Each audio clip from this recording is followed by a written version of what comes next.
नमस्कार, मेरा नाम जितेंद्र कुमार चंचल है और आप देखना शुरू कर चुके हैं द हिस्ट्री ज्ञान। हम लेकर हाजिर हैं प्रेरक कहानियों से जुड़ा कार्यक्रम जीवन कथा, जिसमें हम सुनाते हैं जीवन संघर्षों से जुड़ी कहानी जो आपकी जिंदगी को बेहतरीन बना सके। आज की कहानी इस सदी के महान दार्शनिक ओशो के एक प्रवचन से लिया गया है। कहा जाता है कि आदमी का मन कभी संतुष्ट नहीं होता, चाहे फर्श से अर्श पर भी क्यों न चढ़ जाए, दिनों दिन उसकी इच्छा तीव्र होती चली जाती है। एक मिला कि दूसरे की तलाश, दूसरा मिला कि तीसरे की, और फिर चौथे और फिर अनंत की तलाश में अपने आप को विलीन कर लेता है, परंतु वह कभी संतुष्ट नहीं होता। जिंदगी से जुड़ी एक बेहतरीन कहानी के साथ हम आपसे रूबरू हैं, सुनिए। एक फकीर ने एक सम्राट के द्वार पर दस्तक दी। सुबह का वक्त था और सम्राट बगीचे में घूमने निकला था। संयोग की बात है कि सम्राट सामने ही मिल गया।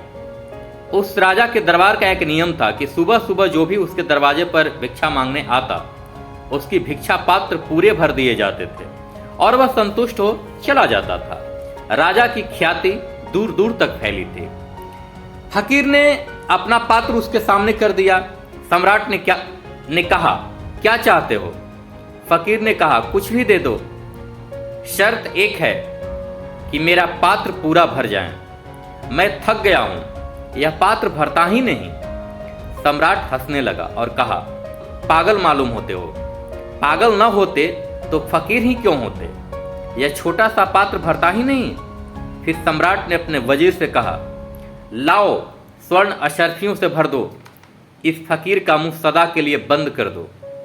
फकीर ने कहा, मैं फिर याद दिला दूं कि भरने की कोशिश अगर आप करते हैं तो यह शर्त है कि जब तक भरेगा नहीं पात्र, तब तक मैं हटूंगा नहीं। सम्राट ने कहा, तो घबरा मत पागल, भर देंगे, सोने से भर देंगे, हीरे जवाहरात से भर देंगे।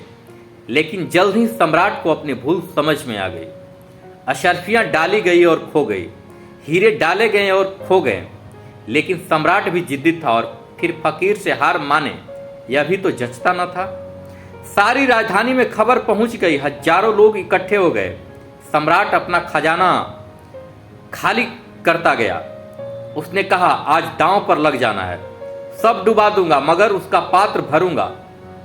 सुबह से दोपहर हो गई, दोपहर से शाम हो गई, सूरज ढलने लगा।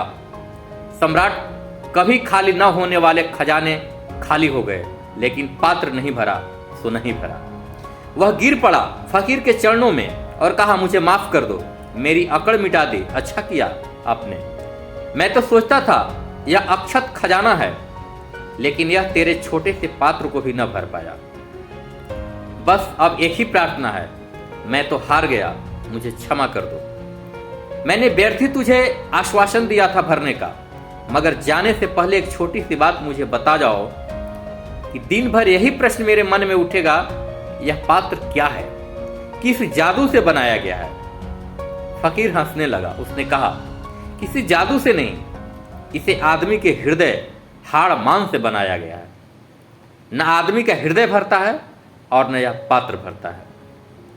इस जिंदगी में कोई और चीज तुम्हें छका न सकेगी। तुम्हारा पात्र खाली का खाली रहेगा। कितना ही धन डालो इसमें, सारा का सारा खो जाएगा।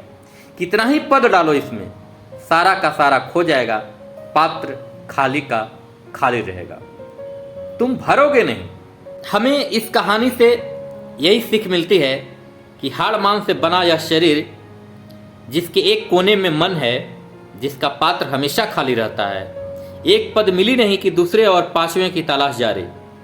आज भाग दौड़ और एक दूसरे से आगे तीव्रतम निकलने की चाह में आदमी कुछ भी कर लेता है, चाहे वह कर्म बुरा ही क्यों न हो।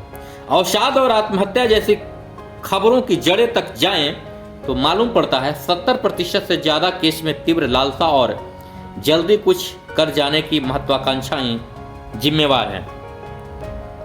आज की कहानी में बस इतना ही। आज की कहानी आपको कैसी लगी, आप हमें कमेंट के जरिए हमें बता सकते हैं। आप मुझे YouTube पर सुन रहे हैं तो सब्सक्राइब, लाइक और शेयर कर दें ताकि मेरा हौसला बढ़ सके। फेसबुक और इंस्टाग्राम पर सुन रहे हैं तो लाइक और फॉलो जरूर कर लें। नमस्कार।